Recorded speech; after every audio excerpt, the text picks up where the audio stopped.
আসসালামু আলাইকুম ওয়া রাহমাতুল্লাহি ওয়া বারাকাতুহু। আমাদেরকে অনেকেই মেসেজ পাঠাচ্ছেন যে সরকার কর্তৃক মসজিদের যেই কর্মরত জনবলের যে তথ্য সংগ্রহ করা হচ্ছে এই বিষয় সংক্রান্ত অনেকেই জানতে চাচ্ছেন। আহ, প্রথমেই আপনাদেরকে জানিয়ে রাখি সেটি হচ্ছে বর্তমান সরকার ক্ষমতায় আসার আগেই ঘোষণা করেছিল মসজিদের যে জনবল তথা খতিব, ইমাম, মুয়াজ্জিন, খাদেম তাদেরকে সরকারি যেই ভাতা কোষাগার থেকে তাদেরকে সরকারি ভাতা প্রদান করা হবে, বিভিন্ন সুযোগ সুবিধা তারা প্রদান করবে। এরই পরিপ্রেক্ষিতে তারা বিভিন্ন তথ্য সংগ্রহ শুরু করেছেন। এখন যে তথ্য কার্যক্রম দ্রুততার সাথে চলমান আছে, যেটি ইসলামিক ফাউন্ডেশন তথ্য সংগ্রহ করছে মাঠ পর্যায়ে। আপনাদের নিকটস্থ যেই ইসলামিক ফাউন্ডেশনের যে কেন্দ্র আছে, প্রাক প্রাথমিক কেন্দ্র অথবা সহজ কোরআন শিক্ষা কেন্দ্র, এই কেন্দ্রে যারা শিক্ষক রয়েছেন তারাই মূলত এই তথ্যগুলো সংগ্রহ করছেন। তাদেরকে দায়িত্ব দেওয়া হয়েছে, একটা ফরম তাদেরকে দেওয়া হয়েছে, যে ফরমটা মসজিদের সভাপতি বা সম্পাদক কর্তৃক পূরণীয়। আপনাদেরকে সেই ফরমটা আমি স্ক্রিনের মধ্যে দেখিয়ে দিচ্ছি, যেখানে প্রথমেই মসজিদের নাম, তারপরে যেই গ্রামে মসজিদটি অবস্থিত সেই গ্রামের নাম, তারপরে পোস্ট অফিসের নাম, আর পৌরসভা বা ইউনিয়নের নাম, ওয়ার্ড নাম্বার কত, আর উপজেলা ঈশ্বরগঞ্জ, জেলা ময়মনসিংহ। মসজিদের ধরনটা লিখবেন, যে জামে মসজিদ পাঞ্জেগানা, এটা ঠিক চিহ্ন দিবেন, তাহলে হলো। তারপরে ক্রমিক নং দিয়ে জনবলের তথ্য দিবেন। প্রথমেই খতিব সাহেবের নাম, তারপরে তার গ্রাম, পোস্ট, উপজেলা, জেলা, খতিব সাহেবের নাম, পিতার নাম এখানে যুক্ত করে দিবেন।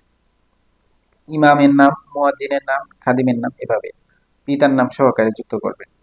যদি অন্য কোনো পেশা যদি থাকে সেটা উল্লেখ করবেন। উনি কোনো আলিয়া মাদ্রাসার শিক্ষক, মৌলভী টিচার অথবা আরবি প্রভাষক অথবা আহ, গণশিক্ষার কোনো একজন শিক্ষক, সহজ কোরআন শিক্ষার একজন শিক্ষক, এই তথ্যগুলো এখানে প্রদান করবে। তারপরে সরকারি কোষাগার থেকে কোনো বেতন বা সম্মানী পায় কিনা, উনি অন্য যে চাকরিটা করেন সেই চাকরির বেতন কি সরকারি কোষাগার থেকে আসে কিনা, যদি এসে থাকে তাহলে উনি কিসের চাকরি করেন এবং কি বাবদ পান, এই এই বিষয়টা স্পষ্ট করবেন। কোনো একজন মানুষ স্কুলের শিক্ষক হতে পারেন, উনি দেখা যাচ্ছে একটি মসজিদে আজানের দায়িত্ব পালন করেন, হতে পারে এরকম। তো এই বিষয়গুলো আপনারা সেখানে লিখবেন। তারপরে জাতীয় পরিচয়পত্র নম্বর, তারপরে মোবাইল নম্বর, প্রত্যেকের আলাদা আলাদা মোবাইল নম্বর লিখবেন।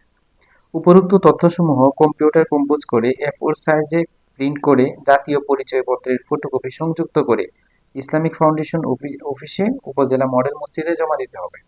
অর্থাৎ আপনারা যে তথ্যগুলো এখানে লিখবেন সেগুলো কম্পিউটার করে A4 সাইজ একটু প্রিন্ট করে তারপরে প্রত্যেকের জাতীয় পরিচয়পত্রের ফটোকপি, খতিব সাহেবের, ইমাম সাহেবের, মুয়াজ্জিন সাহেবের এবং খাদেম সাহেবের প্রত্যেকের জাতীয় পরিচয়পত্রের ফটোকপি সহকারে এই তথ্যটা আপনারা মডেল মসজিদের যে অফিস রয়েছে অথবা ইসলামিক ফাউন্ডেশনের যে স্থানীয় অফিস রয়েছে সেখানে জমা দিবেন, অথবা ওই যে কেন্দ্রের শিক্ষক যিনি আছেন উনি সেই তথ্যগুলো সংগ্রহ করে মানে যৌথভাবে সংগ্রহ করে ওনারা এগুলো একত্রিত করে জমা দিবেন।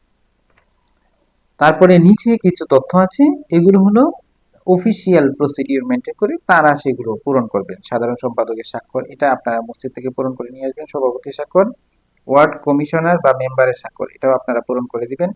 তারপরে তথ্য সংগ্রহকারী স্বাক্ষর, অফিস প্রধানের স্বাক্ষর, এটা হলো এখানে আমাদের যে অফিস প্রধান উনি সেটি যাচাই বাছাই করবেন। তো এই ছিল তথ্য।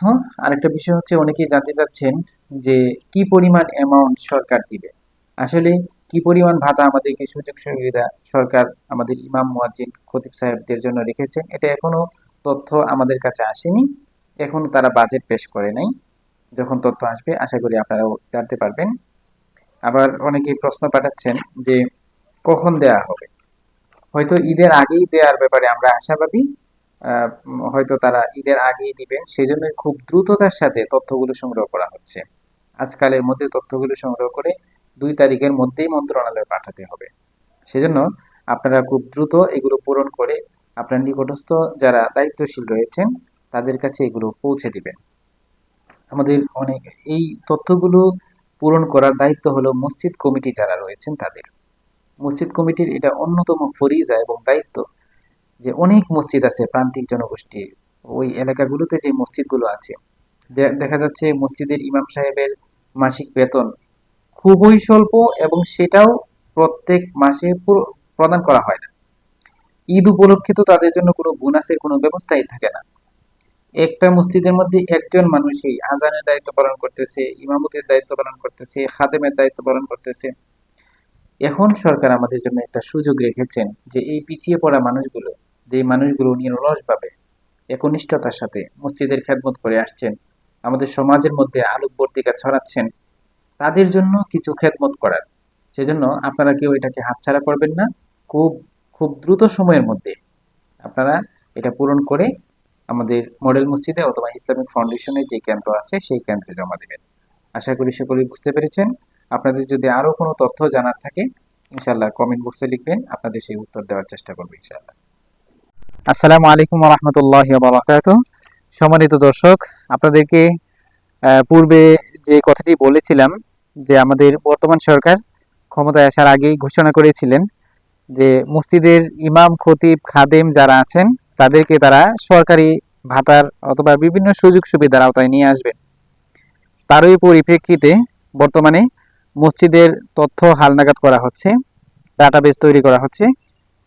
আপনারা জানেন যে আমাদের ইসলামিক ফাউন্ডেশনের যে মাঠ পর্যায়ের কর্মী যারা রয়েছেন, বিশেষত ইসলামিক ফাউন্ডেশনের গণশিক্ষার শিক্ষক যারা রয়েছেন, যারা সহজ কোরআন শিক্ষাদান করেন, মসজিদ ভিত্তিক বিভিন্ন গণশিক্ষা কার্যক্রমের সাথে জড়িত যারা রয়েছেন, তারাই এই কাজগুলো করছেন।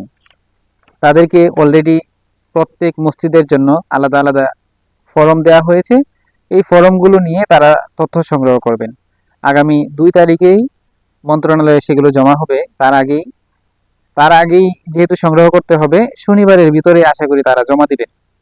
আমাদের অনেক ভাই এই সংক্রান্ত অনেকগুলো প্রশ্ন পাঠিয়েছেন। আমরা পূর্বের ভিডিওতে বলেছিলাম যে আপনারা তথ্যগুলো কিভাবে পূরণ করবেন। তারপরেও অনেক ভাই প্রশ্ন পাঠিয়েছেন, আমরা সেই প্রশ্নগুলোর উত্তর দিচ্ছি যেন আপনাদের সকলের জন্য সহজ হয়ে যায়। অনেক ভাই ইনবক্সে প্রশ্ন করতেছেন, আসলে সকলকে এভাবে জনে জনে উত্তর দেওয়া সম্ভব হচ্ছে না, বিদায় দুঃখিত। আপনাদেরকে এভাবেই বলে দিচ্ছি। এক ভাই প্রশ্ন পাঠিয়েছেন, আগে তথ্য দেয়া থাকলে আবার দিতে হবে? 3বার তথ্য দেওয়া হয়েছে। জি ভাই, আবার দিতে হবে। যেহেতু আমাদের এই সরকারের কার্যক্রমটা এখন শুরু হবে, হয়তো ঈদের আগেই নতুন করে দিবে। আপনারা জানেন মসজিদের যে জনবলগুলো থাকে মাসে মাসে চেঞ্জ হয়ে যায়, সেজন্য আবার নতুন করে তথ্য নেওয়া হচ্ছে যেন যারা এখন আছেন তাদেরকেই যেন দেয়া যেতে পারে। আরেকজন প্রশ্ন পাঠিয়েছেন, এগুলো ধোঁকাবাজি না তো? জি না ভাই, এইগুলো ধোঁকাবাজি না। অলরেডি মন্ত্রণালয় থেকে স্মারক আকারে আমাদের কাছে এগুলোর ইনফরমেশন এসেছে, সেই অনুপাতে এগুলো সাবমিট করা হচ্ছে। আরেকবার প্রশ্ন পাঠিয়েছেন, ইমেল করলে হবে কিনা? তথ্য ইমেল করলে হবে কিনা? জি না ভাই, তথ্য ইমেল করবে হলো আমাদের যে চিঠি এসেছে সেটি হলো যারা বিভাগীয় পর্যায়ের দায়িত্বশীল রয়েছেন ইসলামিক ফাউন্ডেশনের, অথবা জেলা পর্যায়ের যারা দায়িত্বশীল রয়েছেন, ওই অফিস থেকে মন্ত্রণালয়ে ইমেল করা হবে। বাকি মাঠ পর্যায়ের তথ্যগুলো আমাদের মাঠ পর্যায়ের কর্মীদের হাতে দিতে হবে। তারা উপজেলার যারা দায়িত্বশীল রয়েছেন তাদের হাতে দিবেন, উপজেলা তারা জেলাতে পৌঁছাবেন, জেলার তারা ইমেইলে পাঠাবেন। তার আগ পর্যন্ত ইমেইলে নয়, কাগজেই হতে হবে। আরেক ভাই প্রশ্ন পাঠিয়েছেন, 3 দায়িত্ব যদি একজনই পালন করে, অর্থাৎ একজনই ইমাম, তিনিই খতিব, আবার তিনিই মুয়াজ্জিন, তাহলে কি লিখবে?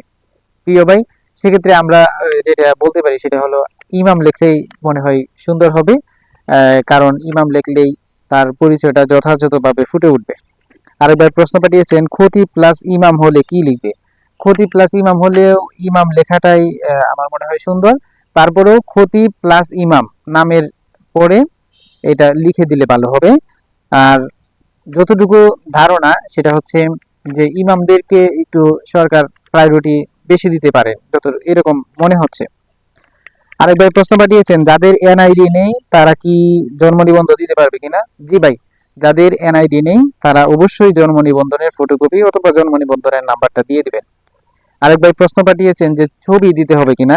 জি না ভাই, ছবি দিতে হবে না, শুধুমাত্র তথ্য যেই ফরম রয়েছে তথ্য ফরমের সাথে ইমাম, মুয়াজ্জিন, খাদেম তাদের অর্থাৎ যারা রয়েছেন মসজিদে যে জনবল রয়েছেন তাদের এনআইডি অথবা জন্ম নিবন্ধনের ফটোকপিটা দিলেই হবে, ছবি দিতে হবে না। আশা করি আপনাদের সকলের উত্তর খুঁজে পেয়েছেন। আরেকবার প্রশ্ন পাঠিয়েছেন যে কেমন টাকা দিতে পারে? এটা আসলে আমাদের জানা নেই যে কেমন টাকা দিতে পারে। এটা মন্ত্রণালয় থেকে যখন জানানো হবে তখন আপনারাও জানতে পারবেন। আপনারা খুব দ্রুত সময়ের মধ্যে আপনাদের তথ্যগুলো কানেক্ট করে আমাদের যেই স্থানীয় যে দায়িত্বশীল বৃন্দ রয়েছেন তাদেরকে আপনাদের যে সেই তথ্যগুলো দিয়ে দেন, তারা যেন উপজেলা পর্যায়ের অফিসের মধ্যে দ্রুত সময়ের মধ্যে পৌঁছে দেয়। আপনার স্থানীয় যারা দায়িত্বশীল রয়েছেন তাদের ব্যাপারে একটু খোঁজ খবর নেন। আশা করি সকলেই বুঝতে পেরেছেন। ভালো থাকবেন সকলেই। আসসালামু আলাইকুম ওয়া রাহমাতুল্লাহ।